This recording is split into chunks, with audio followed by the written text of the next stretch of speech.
Okay, let's continue. Number 2.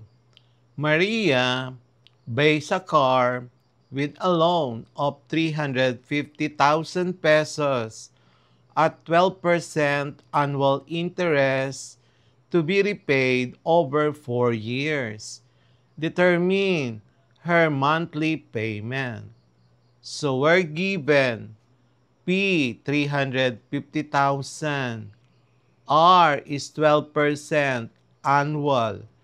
N is equal to 4 years. Required the uh, payment M. So, our solution use the formula monthly payment M is equals to P times R times 1 plus R raised to N over 1 plus R raised to N minus 1. In that formula, P is 350,000.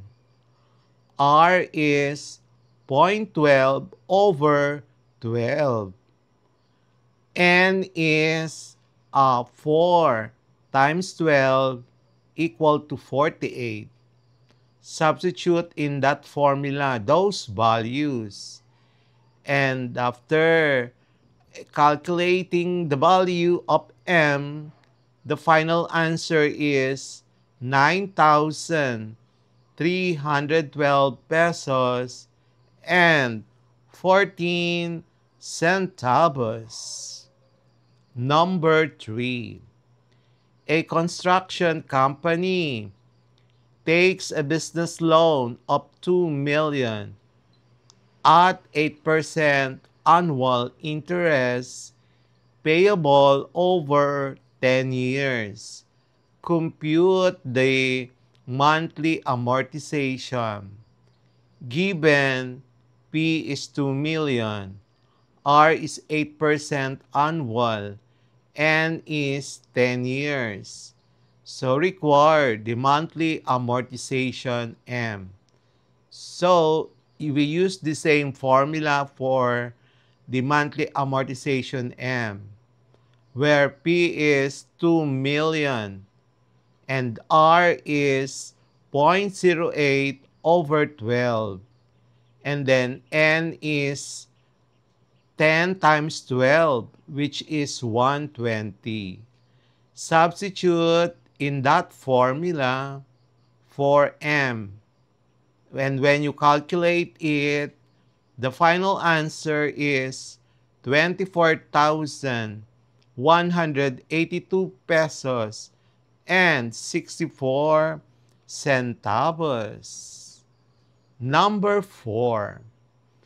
Juan borrows 150,000 pesos to renovate his house at 11% interest for 3 years. Find his monthly payment. So we're given P is 150,000, R is 11% annual, and then N is 3 years. The required monthly payment M is unknown. So using the formula, M is equals to P times R times open parenthesis 1 plus R close parenthesis raised to N over open parenthesis 1 plus R close parenthesis raised to N minus 1. P there is 150,000. R is 0.11 over 12. And then N is 3 times 12, which is 36. Substituting the value of P and R and N in the formula for N, the final answer is 4,927 pesos and 66 centavos. Number 5. A startup takes a business loan of 750,000 at 9% annual interest for 6 years. Calculate the monthly amortization. So the formula for the monthly amortization is M is equals to P times 1 plus R raised to N over 1 plus R raised to N minus 1. The P there is 750,000 and the R is 0.09 over 12. And then N is 6 times 12, which is 72.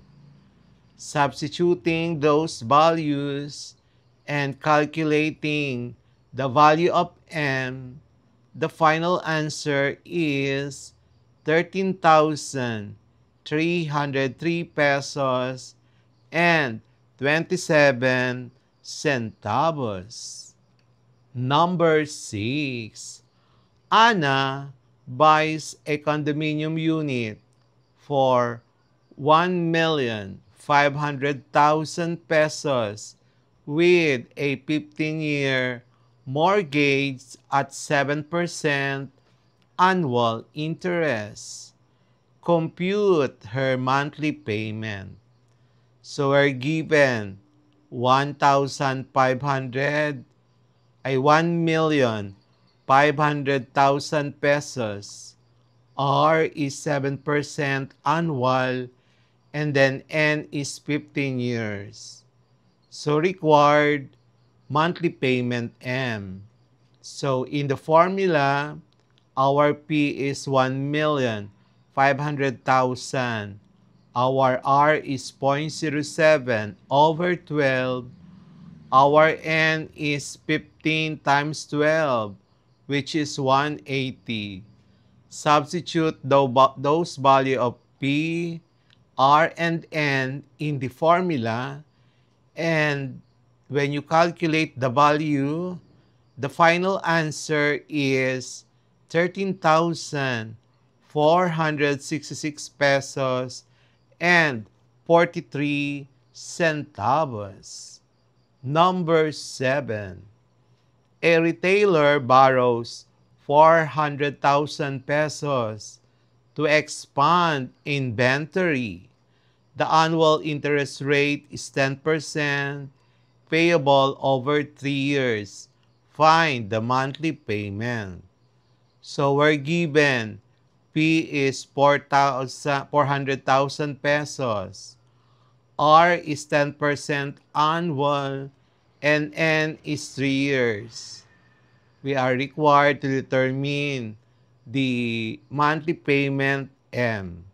So in the formula, our P is 400,000. Our R is 0.10 over 12. Our N is 3 times 12, which is 36. Substitute those values, and after you have calculated, the value of M has a final value or answer of 12,903 pesos and 66 centavos. Number 8. Carlo purchases a car with a loan of 500,000 pesos at 13% annual interest over 5 years. Determine his monthly amortization. So we're given P 500,000 pesos. R is 13% annual, and N is 5 years. We are required to determine the monthly amortization M. So our P in the formula is 500,000 pesos. Our R is 0.13 over 12. Our N is 5 times 12, which is 60. Substitute the values of P, the value of R, and the value of N. The final answer is 11,388 pesos and 75 centavos. Number 8. A small cafe takes a business loan of 300,000 pesos at 9% annual interest for 4 years. Calculate the monthly payments. So we're given P 300,000 pesos, R 9% annually, N is 4 years. So required monthly payment M. So in the formula, the P is 300,000. R is 0.09 over 12, and then the N is 4 times 12, which is 48. The final answer is 7,541 pesos and 75 centavos. Number 10. A family secures a home mortgage of 2,500,000 pesos at 8% annual interest over 20 years. Compute the monthly payment. So we're given 2,500,000 pesos. R is 8% annual, N is 20 years. So we are required the monthly amortization M. So our P is 2,500,000 pesos. The value of R in the formula should be 0.08 over 12. And the value of N in the formula for monthly amortization M is 20 times 12, which is 240. The final answer is 20,836 pesos and 59 centavos. Okay, so the MCQ for our quarter 4 numbers and algebra lesson Roman numeral number 6. Applying mathematics in financial decisions, solving problems on business and consumer loans, amortization, and mortgage. Number 1. A small business borrows 500,000 pesos at 10% annual interest for 5 years. What is the monthly amortization?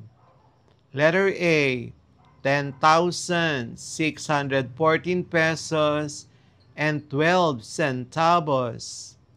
Letter B, 11,234 pesos and 56 centavos. Letter C, 9,876 pesos and 45 centavos. Letter D, 10,987 pesos and 22 centavos. MCQ number 2. Maria buys a car with a loan of 350,000 pesos at 12% annual interest for 4 years. What is her monthly payment? Letter A, 9,884 pesos and 12 centavos. Letter B, 8,765 pesos and 43 centavos. Letter C, 9,123 pesos and 45 centavos. Letter D, 10,234 pesos and 56 centavos.